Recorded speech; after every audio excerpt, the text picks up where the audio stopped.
Hello दोस्तों, नमस्कार। स्वागत करते हैं आपके अपने चैनल आर के मौर्या बाय हिंदी पर। दोस्तों, यूपी टीजीटी का पेपर लगा हुआ है। जून में 2 या 3 तारीख को पेपर होगा हिंदी का। खासतौर पे बात करें तो हिंदी विषय की तैयारी के लिए आप हमारे चैनल से जुड़ सकते हैं, क्योंकि इस चैनल के माध्यम से आपको प्रीवियस ईयर के क्वेश्चन पेपर हल कराए जाएंगे और जो प्रश्न परीक्षा में पूछे जा सकते हैं, संभावित प्रश्न, उस पर चर्चा की जाएगी। तो फिलहाल 2021 में जो पिछली बार पेपर हुआ था यूपी टीजीटी का, उसका व्याख्यात्मक हल का ये पहला पार्ट रहेगा, जिसमें लगभग 60 क्वेश्चन रहेंगे। तो आप लोग उसे देखें और ये जानकारी प्राप्त करें कि किस प्रकार से प्रश्न टीजीटी में आते हैं। दोस्तों, तो आपको बताना चाहेंगे 125 क्वेश्चन आते हैं टोटल, ठीक है, जिसमें 15 से 20 क्वेश्चन संस्कृत के होते हैं, जो अनिवार्य संस्कृत से संबंधित होते हैं। बाकी आपकी हिंदी, साहित्य, व्याकरण, इन सबसे प्रश्न पूछे जाते हैं। तो देर न करते हुए शुरू करते हैं आज का ये क्लास। तो पहला जो प्रश्न है, इसमें पहला प्रश्न क्या कहता है कि तवलकारः का सही संधि विच्छेद है तव धन लकार, तव धन लिकार, तव धन रिकारः या तवल धन कारः। तो इसका उत्तर सही क्या हो जाएगा, आप गेस कर सकते हैं। तो इसका उत्तर होगा बी, तव धन लिरिकारः। ठीक है, यानी इसमें क्या कौन सी संधि होगी, इसमें गुण संधि होगी, ये ध्यान रखना है। लिरिकारः, तव धन लिरिकारः। दूसरा क्वेश्चन बात करें, पार्वती का पर्यायवाची शब्द नहीं है, इसमें नहीं है। ऑप्शन है गिरिजा, अर्पणा, शैलजा, शिवानी। तो इसका उत्तर क्या हो जाएगा, देखिए, इसका उत्तर हो जाएगा अर्पणा। पार्वती का पर्यायवाची अर्पणा शब्द नहीं है। बाकी जो शैलजा, शिवानी, गिरिजा, पार्वती, ये सभी पार्वती के पर्यायवाची हैं। अर्पणा का अर्थ जो है समर्पण करने वाली होता है। ठीक है, अगला प्रश्न है, ये जो है एक कविता है। कविता क्या है, कुछ चीज़ें हैं जो निबंध से ली गई है कुल मिला के। किंतु उस दिन यह सिद्ध हुआ जब कोई भी मनुष्य अनासक्त होकर चुनौती देता है, इतिहास को उस दिन नक्षत्रों की दिशा बदल जाती है। इस व्यक्तियों के सृजेता तथा कृति का नाम बताइए। ऑप्शन है अंधायुग, धर्मवीर भारती, एक कंठ विस्प्यायी, दुष्यंत कुमार, एक आत्मवक्तव्य, मुक्तिबोध, आत्मकथा के विरुद्ध, रघुवीर सहाय। तो बताना चाहेंगे, ये जो कथन है, कथन क्या है, ये पंक्ति जो है ली गई है अंधायुग से, जिसके लेखक हैं धर्मवीर भारती। ठीक है, अंधायुग जो है एक गीति नाट्य है। वर्ष 1955 में इस नाट्य कृति का प्रकाशन हुआ था। ठीक है, और इसका कथानक जो है महाभारत के युद्ध के अंतिम दिनों पर जो है आधारित है, ध्यान रखिएगा। प्रश्न नंबर 4 है, कविता की नई तारीख किसकी कहानी है। ज्ञान रंजन, काशीनाथ सिंह, श्रीकांत वर्मा या उदय प्रकाश। कविता की नई तारीख, तो ये जो लिखा गया है काशीनाथ सिंह के द्वारा लिखा गया है, ये कहानी है। ठीक है, वर्ष 2012 में इसका प्रकाशन हुआ था। कब, 2012 में। इनके कुछ अन्य कहानी हैं, कहानी संग्रह जो है बिस्तरों पर 1968 में, सुबह का डर 1975, आदमी नामा 1978, नई तारीख 1979। ठीक है, सुबह का डर 1975, ये सभी चीज़ें जो है किनके हैं, काशीनाथ सिंह की है। ठीक, अगला प्रश्न है, प्रज्ञा नवोन्मेष शालिनी प्रतिभामता किसकी उक्ति है। प्रज्ञा नवोन्मेषालिनी प्रतिभामता, किसका है, कुंतक का, मम्मट का, भट्ट लोल्लट या भट्ट तौत का। प्रश्न नंबर 5, तो ये जो उक्ति है वह है आचार्य भट्ट तौत का। ठीक है, श्री भट्ट तौत। ठीक, अगला प्रश्न है, आचार्य भरत मुनि ने नाटक में अभिनय को किस वेद से लिया है। ठीक है, ऋग्वेद, सामवेद, यजुर्वेद या अथर्ववेद। बहुत प्रश्न पूछा जाता है कि अभिनय जो है या किससे लिया गया है, तो आपको ध्यान रखना है यजुर्वेद से लिया गया है। किससे, यजुर्वेद से लिया गया है, ध्यान देना है। अभिनय यजुर्वेद से लिया गया, अथर्ववेद से रस लिया गया। ठीक है, इससे क्या लिया गया, रस। और ध्यान रखना है कि सामवेद से गान और ऋग्वेद से पाठ्य वस्तु। ठीक है, पाठ्य वस्तु ली गई है। आगे बढ़ते हैं, प्रश्न नंबर 7, प्रगतिवाद आंदोलन के सैनिक रूप का उल्लेख किस साहित्यकार ने किया है? प्रगतिवाद आंदोलन के सैनिक रूप का उल्लेख प्रेमचंद ने, मुक्तिबोध ने, यज्ञेय ने या नागार्जुन ने? तो ये जो है साहित्यकार मुक्तिबोध थे। ठीक है, मुक्तिबोध ने प्रगतिवाद आंदोलन के सैनिक रूप का उल्लेख किया है। वह नई कविता के प्रमुख कवि हैं। गहन विचारशील और विशिष्ट काव्य शिल्प के कारण उनकी कविता की एक अलग पहचान रही है।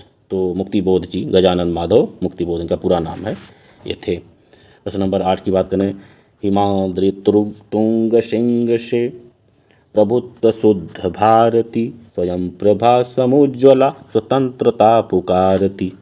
इस पंक्तियों में कौन सा गुण मौजूद है? देखिए, अगर गुण की बात करें तो 3 गुण होते हैं, माधुर्य, प्रसाद और ओज गुण। तो इसमें जो है ओज गुण होंगे, जिसमें ओज गुण ऐसी काव्य रचना जिसको पढ़ने से चित्त में जोश, वीरता, उल्लास आदि के भाव उत्पन्न हो, वह ओज गुण युक्त काव्य रचना जो है मानी जाती है। ध्यान रखिएगा। अगला प्रश्न है, बैलगाड़ी में समास है। बहुत अच्छा क्वेश्चन है कि बैलगाड़ी में समास कौन सा है? द्वंद्व समास है, द्विगु समास है, कर्मधारय समास या तत्पुरुष समास? तो बैलों की गाड़ी, ठीक है, ये हो जाएगा तत्पुरुष समास। ध्यान दीजिएगा, बैल की गाड़ी जहाँ पूर्व पद गौड़ तथा उत्तर पद प्रधान होता है, पदों के बीच में जो विभक्ति का चिन्ह होता है यानी कारक चिन्ह होता है, उसका लोप हो जाता है, तब वहाँ पे तत्पुरुष समास होता है। प्रश्न नंबर 10 की बात करें तो अगला प्रश्न है, विनय और सोफिया इस प्रसिद्ध उपन्यास के पात्र हैं? सेवा सदन के, रंगभूमि, कर्मभूमि, कायाकल्प। ध्यान रखिएगा, ये सभी उपन्यास मुंशी प्रेमचंद के हैं। तो ये उपन्यास जो ये है विनय और सोफिया जो पात्र हैं, वह रंगभूमि उपन्यास के प्रमुख जो है पात्र हैं। प्रश्न नंबर 11 की बात करें तो शिवराज भूषण में कितने अलंकारों का निरूपण हुआ है? ठीक है, कितने अलंकारों का निरूपण हुआ है? तो ध्यान रखिएगा, इसमें जो है 105 अलंकारों का निरूपण हुआ, जिसमें 100 शब्द अलंकार और 5 अर्थ अलंकार हैं। ठीक है, और इसके साथ साथ कवित्व, सवैया, छप्पय आदि छंदों में शिवाजी के चरित्र, चित्रण तथा तत्कालीन इतिहास, शिवाजी संबंध प्रसंगों का वर्णन हुआ है। कुल मिलाकर के शिवराज भूषण जो है एक अलंकार निरूपक ग्रंथ है। ध्यान रखिएगा। अगला प्रश्न है प्रश्न नंबर 12। दोस्तों, वीडियो पसंद आ रही हो जरूर चैनल को सब्सक्राइब कर लेंगे, प्यारा सा कमेंट कर देंगे। इसी प्रकार से आपको वीडियो प्रतिदिन मिलती रहेगी। अगला प्रश्न है, तुलसीदास ने कौन सी रचना अपनी शारीरिक पीड़ा के निवारण के लिए की थी? विनय पत्रिका, हनुमान बाहुक, रामचरितमानस या जानकी मंगल? तो अपनी शारीरिक पीड़ा को निवारण के लिए उन्होंने क्या लिखा था? हनुमान बाहुक लिखा था। ठीक है, हनुमान बाहुक जो है 44 पद्यों वाला यह हनुमान बाहुक तुलसीदास द्वारा रचित एक रचना है, जो संवत 1664 विक्रमी में लिखा गया था। ठीक है, संवत 1664 में। प्रश्न नंबर 13 की बात करें, पितृ शब्द के सप्तमी विभक्ति के तीनों वचनों के रूप क्रमशः हैं? ठीक है, पितृ शब्द के, देखिए पितृ अभी इसमें क्या दिया है, ध्यान रखना है कि पितृ जो शब्द है, ठीक है, वह ऋकारांत शब्द है, और इस शब्द के सप्तमी विभक्ति तीनों वचनों का रूप इस प्रकार होगा, पितर पित्तो पितृसु, पितर पित्रो पितृसु। यह आपका फर्स्ट वाला ऑप्शन सही हो जाएगा। कौन सा ऑप्शन? पितर पित्रो पितृसु, सॉरी, ये आपका पितर पितरो, पितरो है इसमें, यह पितरो होगा, ये वाला सही हो जाएगा, तो बी वाला ऑप्शन। प्रश्न नंबर 14 की बात करें, संस्कृत से है, युष्मत के चतुर्थी विभक्ति एक वचन के रूप हैं? ऑप्शन है तुभ्यम या तथा तौ, तुभ्यम तथा ते, तुभ्यम तथा तौ, त्वया तथा त्वाम। प्रश्न नंबर 14, तो युष्मत शब्द इसका ऑप्शन हो जाए तुभ्यम तथा ते। चतुर्थी विभक्ति एक वचन के रूप में तुभ्यम तथा ते है, यह एक सर्वनाम शब्द है। ठीक है, संस्कृत में पुल्लिंग व स्त्रीलिंग के लिए इसका समान जो है प्रयोग किया जाता है। प्रश्न नंबर 15 की बात करें, निबंध व गद्य रचना है जिसमें लेखक किसी भी विषय पर स्वच्छंदतापूर्वक परंतु एक विशेष सौष्ठव, संहिति और वैयक्तिकता के साथ अपने भाव, विचारों और अनुभवों को व्यक्त करता है। यह परिभाषा किस विद्वान ने दी है? 15, श्याम सुंदर दास, भगीरथ मिश्र, भारतेंदु या डॉक्टर नौगेंद्र? तो ये जो कथन है आपको याद रखना है, भगीरथ मिश्र। ठीक है, गुरु नानक देव की माता का क्या नाम था? गुरु नानक देव की माता का क्या नाम था? लक्ष्मी, विशस्ता, रूपना या तृप्ता? तो गुरु नानक देव की माता का नाम क्या था? तृप्ता था, ध्यान रखिएगा। मेहता कालू इनके पिता का नाम था, ठीक है। इनकी पत्नी का नाम जो है सुलक्षणी था। गुरु नानक देव की पत्नी का नाम सुलक्षणी था, पिता का नाम कालू था। इनका जन्म जो है रावी नदी के किनारे स्थित तलवंडी पाकिस्तान में, वर्तमान में पाकिस्तान में, कार्तिक पूर्णिमा को हुआ था, ध्यान रखिएगा। गुरु नानक जयंती कार्तिक पूर्णिमा को ही मनाई जाती है। निम्नलिखित में स्त्रीलिंग शब्द है: जवाब, गुलाब, हिसाब, शराब। जाहिर सी बात है, जो शराब होती है वह स्त्रीलिंग शब्द होता है, शराब पी जाती है। गुलाब सुंदर है, सुंदर, गुलाब का सुगंध अच्छा है, गुलाब की सुगंध अच्छा है, ऐसा नहीं कर सकते, ठीक है। बाकी सब पुल्लिंग है, ये शराब स्त्रीलिंग है। 18 नंबर की बात करें, शोभा बरसाने न बखाने जात केहू भांति, आने हैं पहाड़ मानो काजर के ढोए के। यह पंक्ति किसकी है? देव की, सेनापति, मतीराम या चिंतामणि? तो ये जो है पंक्ति है सेनापति की, ठीक है। यह है सेनापति की है, और सेनापति की जो प्रसिद्ध कृति है कवित्त रत्नाकर, इससे जो है ली गई है, कवित्त रत्नाकर से ली गई है।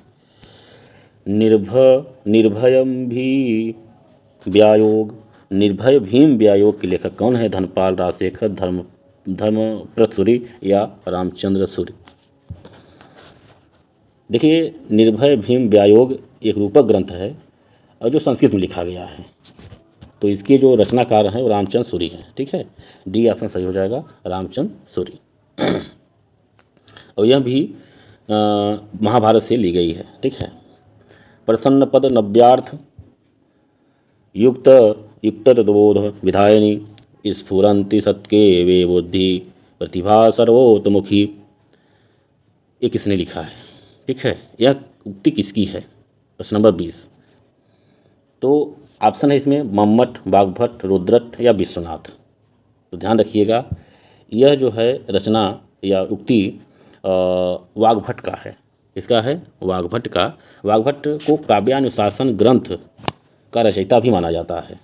इस ग्रंथ पर उन्होंने अलंकार तिलक नामक जो है टीका भी लिखा है, ध्यान रखिएगा। दोस्तों, वीडियो पसंद आ रही हो जरूर चैनल को सब्सक्राइब, लाइक, शेयर और प्यारा सा कमेंट जरूर कर देंगे। 21 की बात करें, जहाँ राधा आनंद उदित निशिबासर आनंद, तहाँ कहाँ अरविंद है, कहाँ बापुरो चंद। उपयुक्त पंक्तियों में कौन सा अलंकार है? रूपक अलंकार, प्रतीप अलंकार, अन्वय या दीपक अलंकार। तो देखिए, इसमें जो ये होगा, जहाँ राधा आनंद उदित निशिबासर आनंद, तहाँ कहाँ अरविंद है, कहाँ बापुरो चंद, इसमें प्रतीप अलंकार होगा। प्रतीप का अर्थ होता है उल्टा, ठीक है। जहाँ उपमेय को उपमान और उपमान को उपमेय बना दिया जाता है, वहाँ प्रतीप अलंकार होता है, ध्यान रखिएगा। आगे बढ़ते हैं प्रश्न नंबर 22 पर। 22 क्या कहता है? निम्नलिखित वर्तनी में शुद्ध शब्द कौन है? शुद्ध शब्द कौन है, यही पूछा है। तो देखिए, अभ्यंतरिक, अभ्यांतरिक, आभ्यंतरिक, आभ्यंतरिक। प्रश्न नंबर 22। तो आभ्यंतरिक, आभ्यंतरिक यही शुद्ध होगा, बाकी सभी अशुद्ध हैं। प्रश्न नंबर 23 की बात करें, निम्नलिखित में कौन तद्धित प्रत्यय वाला शब्द नहीं है? शिक्षक, पौरुषेय, मायावी या सजावट। कौन तद्धित प्रत्यय वाला शब्द नहीं है? 23। तो डी वाला ऑप्शन तद्धित प्रत्यय नहीं है, बल्कि ये जो है कृत प्रत्यय है, ठीक है। सज धन आवट इसमें क्यों ना है? इसमें मूल शब्द जो है सज है, जिसमें एक सज एक धातु है जिसमें कृत प्रत्यय यानी भाववाचक कृत प्रत्यय आवट जुड़ने से सजावट बना है। तो आपको बताना चाहेंगे, प्रत्यय जो है दो होते हैं, कृत प्रत्यय और तद्धित प्रत्यय। 24 नंबर, अचर भुवन चर अखिल भुवन चर अचर जग हरिमुख में लखिमातु, चकित भई गद गद वचन विकसित दृग पुलकातु। उक्त पंक्तियों में कौन सा रस है? अद्भुत रस, भयानक रस, विभत्स रस या वात्सल्य रस। प्रश्न नंबर 24।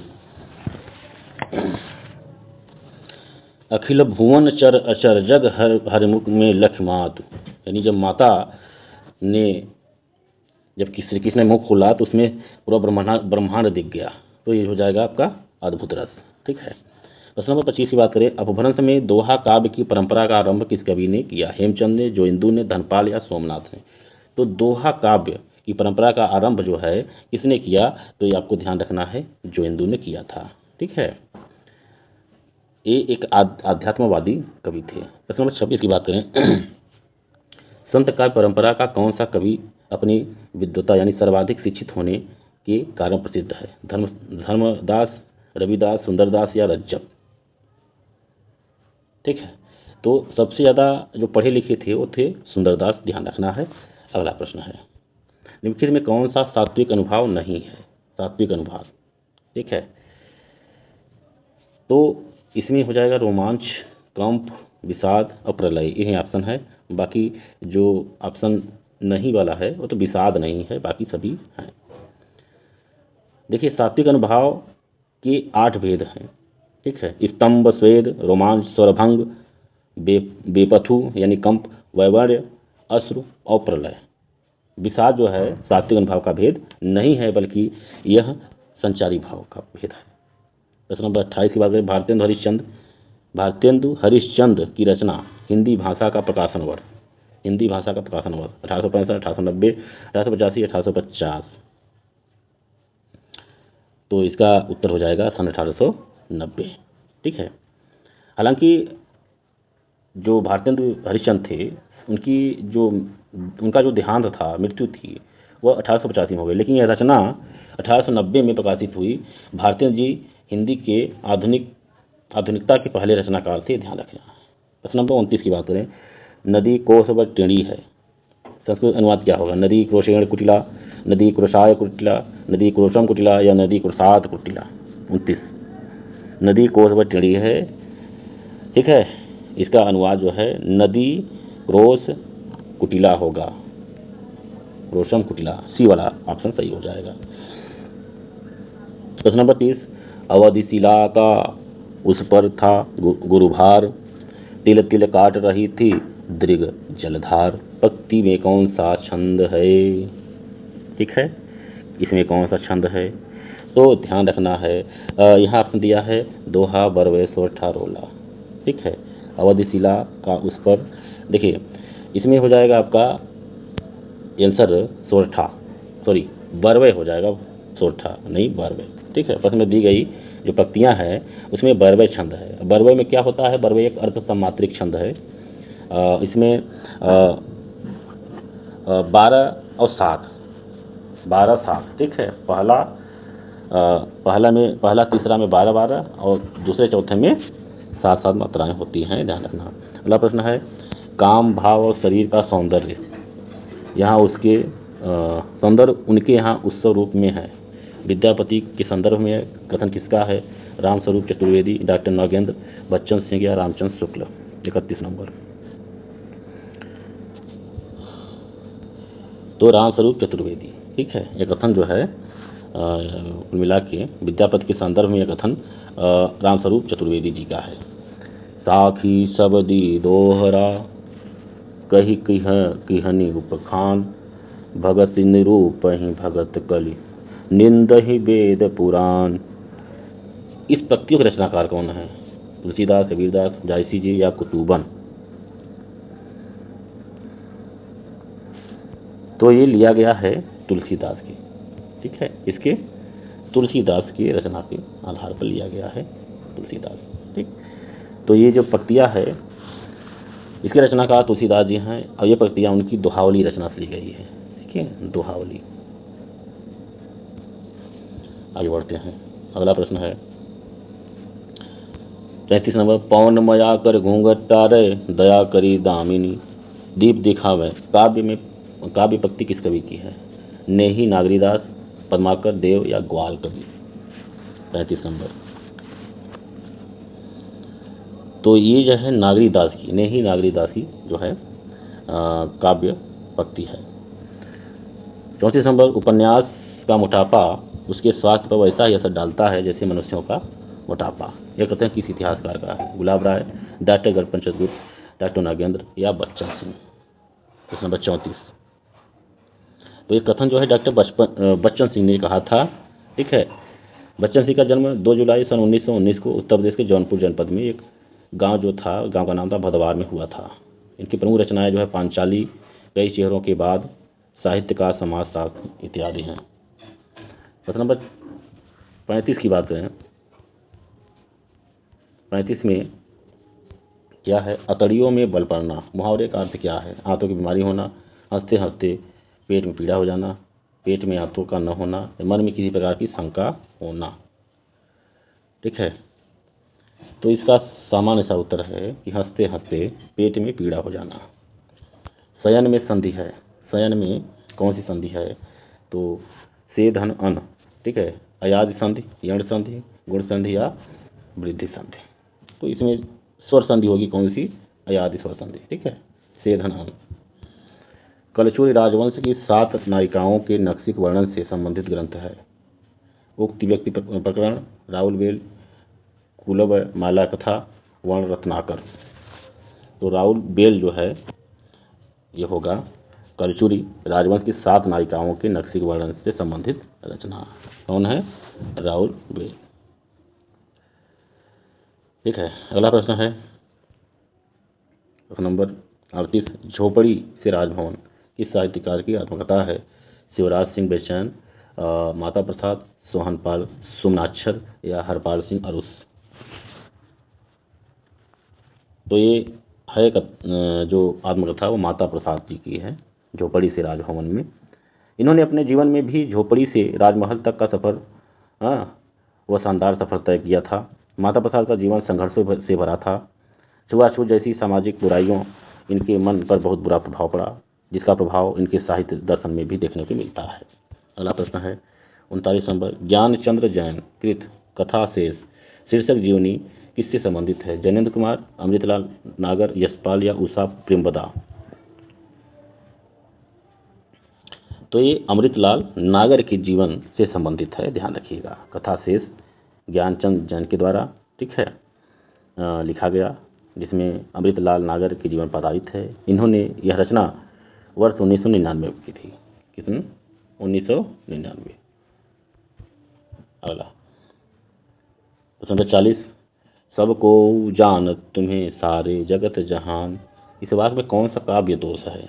सबको जानत, ठीक है, तुम्हें सारे जगत जहान। तो ध्यान रखना है, इसमें पुनरुक्ति दोष है, ठीक है, काव्य दोष। तो एक ही पंक्ति जो है दोबारा दी गई। सबको, वो तो ऑलरेडी सबको जान रहे हैं, तो सारे जगत जहान ये दोबारा लिखने की कोई आवश्यकता नहीं थी। ठीक है। प्रश्न 41। रामचंद्र शुक्ल का हिंदी साहित्य का इतिहास सबसे पहले किस ग्रंथ की भूमिका में छपा था? हिंदी शब्द सागर, हिंदी साहित्य कोश, हिंदी साहित्य सागर या हिंदी सरित सागर। तो हिंदी साहित्य का इतिहास रामचंद्र शुक्ल द्वारा लिखित सबसे प्रमाणित तथा व्यवस्थित इतिहास माना जाता है। आप सभी जानते हैं, यह पहले हिंदी शब्द सागर की भूमिका में लिखा गया था। ठीक है, हिंदी शब्द सागर की भूमिका के रूप में छपा, जिसे वर्ष 1921 में स्वतंत्र पुस्तक के रूप में प्रकाशित किया गया। प्रश्न नंबर 42 की बात करें। खुली आंखों का सपना यात्रा वृत्तांत के लेखक कौन है?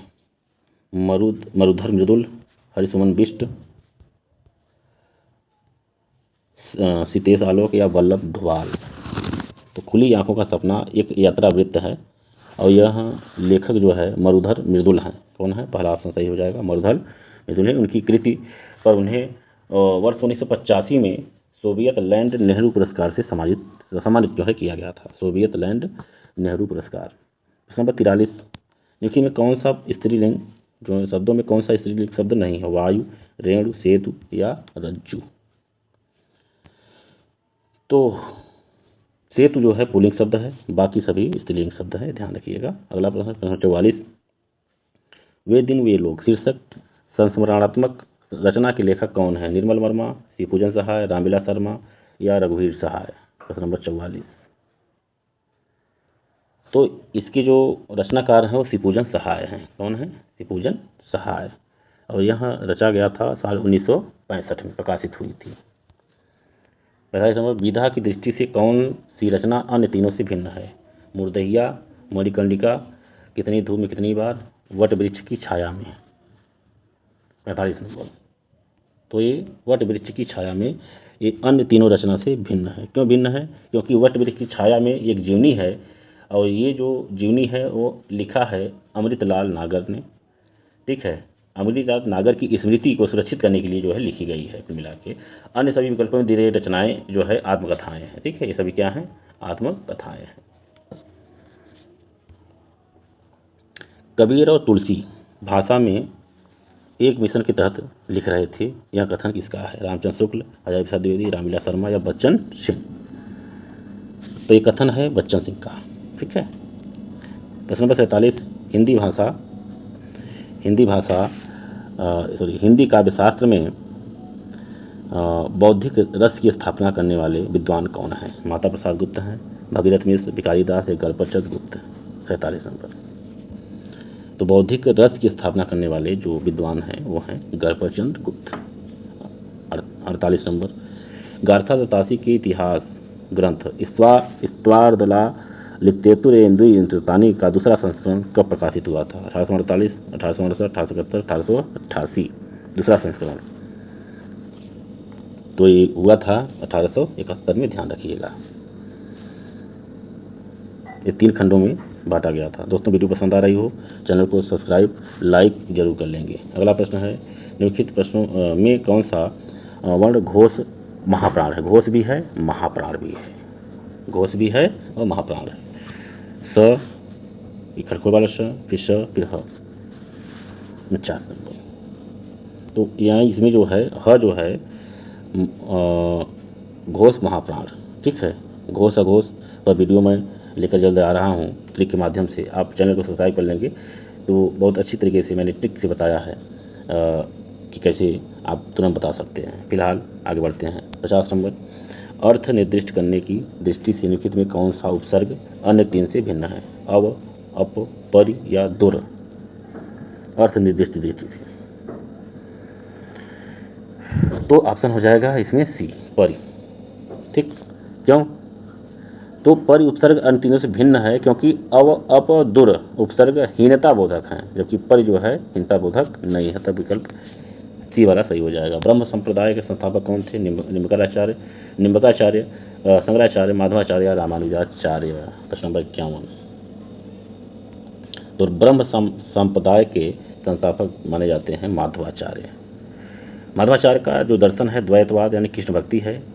ठीक है, वहीं पर शंकराचार्य ने अद्वैतवाद, रामानुजाचार्य ने विशिष्टाद्वैतवाद राम भक्ति, निम्बार्काचार्य ने सनकादि यानी द्वैताद्वैतवाद। ठीक, इस प्रकार से। अगला प्रश्न है, वीणा पाणी में समास है? वीणा पाणी 52 नंबर। तो वीणा पाणी में कौन सा समास होगा? कर्मधारय, तत्पुरुष, बहुब्रीहि या द्विगु? तो वीणा को धारण करने वाली, ठीक है, माता सरस्वती। तो कुल मिला के बहुब्रीहि समास होगा जिसका कोई तीसरा अर्थ निकले। लौट कर आया हुआ के लिए उपयुक्त शब्द क्या होगा? आगत, विगत, तथागत या प्रत्यागत? 53। तो लौट के आया हुआ उसके लिए उपयुक्त होगा एक शब्द प्रत्यागत, प्रतिधन आगत। 54 नंबर। तुलसी गंग दुओ भय, सुकबिन के सरदार यह प्रसिद्ध कथन किसका है? भिखारी दास, ब्रजनाथ, रामचंद्र शुक्ल या राम कुमार वर्मा? तो ये कथन है भिखारी दास जी का। ठीक है, भिखारी दास ने रस सारांश, काव्य निर्णय, श्रृंगार निर्णय, अमरकोश, ठीक है, विष्णु कुमार भाषा, शतरंज शीतिका, ये सभी रचनाएं जो है उन्होंने लिखी है। A dictionary of English and Hindustani के लेखक कौन है? A dictionary of English and Hindustani के लेखक कौन? George Grierson, William Krause, John Gilchrist या फ्रेडरिक प्रिंकार्ट? तो ये जॉन गिलक्राइस्ट। ठीक है, ये dictionary of English and Hindustani. ध्यान दीजिएगा, सन 1800 ईस्वी में कलकत्ता में पोर्ट विलियम कॉलेज की स्थापना में इनका महत्वपूर्ण योगदान था, जॉन गिलक्राइस्ट। 56 नंबर। हम तो भगति मुकति में आया, हम तो भगति मुकति में आया, गुरु प्रसाद राम गुण गाया? प्रक्रिया किस ग्रंथ से ली गई है? पद्मावत, रामचरितमानस, कबीर की परिचय या बीचक? तो ये ली गई है कबीर की परिचय। ठीक है, और यह कबीर की परिचय जो है अनंत दास द्वारा लिखित गई है। अनंत दास। अनंत दास द्वारा लिखित है। ठीक है, ध्यान रखिएगा। 57 नंबर, एक दिन बोलेंगे पेड़, एक दिन बोलेंगे पेड़ काव्य कृति की रचनाकार कौन है? अरुण कमल, मंगलेश डबराल, राजेश जोशी या उदय प्रकाश तामन। ठीक है, प्रश्न नंबर 57। तो इसके जो रचनाकार हैं वह हैं राजेश जोशी।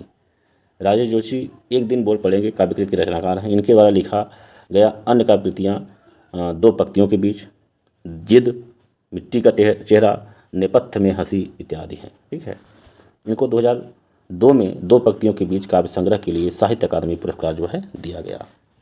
प्रश्न नंबर 58, निम्नलिखित में से असत्य कथन है? रामचंद्र शुक्ल ने प्रेमचंद को हिंदी का सर्वश्रेष्ठ उपन्यास कहा है। दुलाई वाली कहानी संग्रह या कहानी 11 वर्ष समय के बाद लिखी गई। उसने कहा था कहानी सरस्वती पत्रिका में साल 1915 में प्रकाशित हुई। रक्षाबंधन कहानी हरि कृष्ण प्रेमी द्वारा लिखी गई है। तो ये इसमें बाकी तीन तो सही हैं, डी वाला ऑप्शन गलत है। ठीक है, रक्षाबंधन जो है बिशंबर नाथ शर्मा कौशिक, ठीक है, की प्रथम कहानी है। ये है बिशंबर नाथ शर्मा। ठीक है, अगला 59 नंबर। दोस्तों आखिरी पड़ाव पे हैं आज की क्लास में। आप चैनल को जरूर सब्सक्राइब कर लेंगे, मेहनत को जाया न जाने दें। दोस्तों चैनल सब्सक्राइब करने से और भी अच्छी अच्छी वीडियो लाने के लिए मोटिवेशन मिलता है, तो आप जरूर चैनल सब्सक्राइब कर लेंगे। जो भी मित्र या दोस्त या सहपाठी या मेरे भाई जो देख रहे हैं, मेरी बहनें जो देख रही हैं, आप वीडियो को जरूर लाइक करेंगे, चैनल को सब्सक्राइब करेंगे।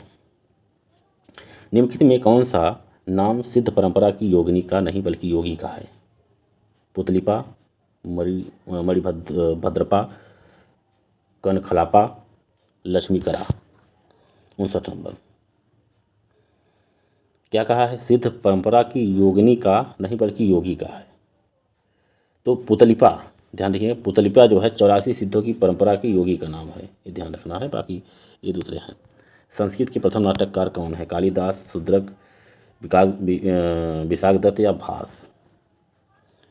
तो ध्यान रखिएगा, संस्कृत के प्रथम नाटककार जो हैं वह है महाकवि भास। ठीक है, कौन है? महाकवि भास। इनके प्रमुख नाटक जो है स्वप्न वासुदत्ता, प्रतिज्ञा यौगंधरायण, दरिद्र चारुदत्त, बालचरित, दूतवाक्य और कर्णभाग इत्यादि हैं। ध्यान रखिएगा। अंतिम क्वेश्चन के बाद बात करेंगे 61 नंबर। निम्नलिखित में एक ओष्ठ ध्वनि नहीं है, इसमें कौन सी एक ओष्ठ ध्वनि नहीं है? प फ ध फ।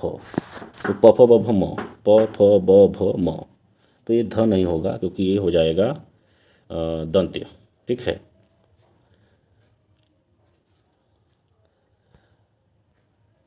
आपको बताना है 62 नंबर क्वेश्चन का उत्तर क्या होगा कि गोस्वामी विट्ठलनाथ द्वारा अष्टछाप की स्थापना किस वर्ष हुई है?